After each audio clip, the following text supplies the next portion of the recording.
Bessorot Tovot et que des bonnes nouvelles. Nous sommes aujourd'hui le dimanche, en hébreu, on est le 24. On aime bien le 24 en hébreu parce que c'est ce qu'on vient de lire, hein. Vous avez bien remarqué. Le psaume du jour, le 24, vous le connaissez tous par cœur. Il s'appelle celui-là de la Parnassa. On a l'habitude chaque fois qu'on arrive au 24 de parler quelque chose qui est lié aussi à ce récipient. Parce qu'en hébreu 24, ça veut dire kad. Kad, c'est où on reçoit. Mais il y a quand même un message de cette paracha que chacun de nous doit appliquer dans sa vie. D'urgence même. Parce que la paracha, tout le monde la connaît. Hein. C'est une des parachas où il y a les midrashim les plus longs. Korach. Comment il commence la paracha? Vaikar Korach. Il a pris Korach. Qu'est-ce qu'il a pris en fin de compte? Rien, c'est la terre qu'elle a pris. Donc tout ce qu'il avait, qui était l'homme le plus riche, il a été avalé avec sa richesse dans la terre. Qu'est-ce que nous on doit comprendre de toute cette histoire que chacun de nous va lire cette semaine? Il voulait avoir un peu plus. Et voilà le problème qu'on a. Elle nous apprend les maximes des pères, la Mishnah qu'on a tous étudié ensemble. 4e chapitre, première Mishnah. Ezeu Ashir, qui est le riche? Celui-là qui cherche à prendre ou celui-là qui est content de ce qu'il a déjà dans sa récipient?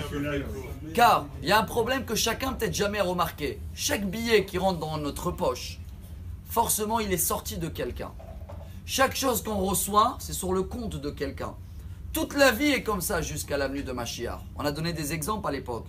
Chaque médecin, est-ce qu'il souhaite qu'il va avoir des malades, oui ou non? Oui. Excusez-moi de dire forcément oui, parce que sinon il n'a pas de travail. Chaque garagiste, il souhaite qu'il y ait des problèmes dans les voitures, oui, sinon il n'a pas de travail. Donc, chaque chose qu'on reçoit, chers amis, forcément, c'est quelqu'un qui nous a donné.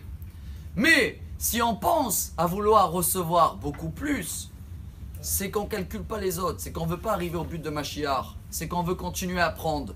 Que la paracha nous apprend, et voilà le message du jour. Regarde déjà ce que tu as dans ta récipient là. Peu importe comment c'est arrivé, et prie toujours que c'est Hachem qui va te donner, peu importe sur le compte de qui ça arrivé. Par contre, on termine avec, la sagesse c'est l'inverse. La sagesse, la même Mishnah elle nous apprend, ça oui, il faut prendre de tout le monde. Parce que la sagesse, même d'un bébé comme on a vu à l'époque, d'un voleur, quand tu regardes autour ce que tu peux prendre de chacun dans la sagesse, là ça enlève rien des autres et ça te rajoute à toi. Mais dans l'argent, l'inverse. Venez, on apprend aujourd'hui de ce message de Korach qu'on va parler dans la semaine.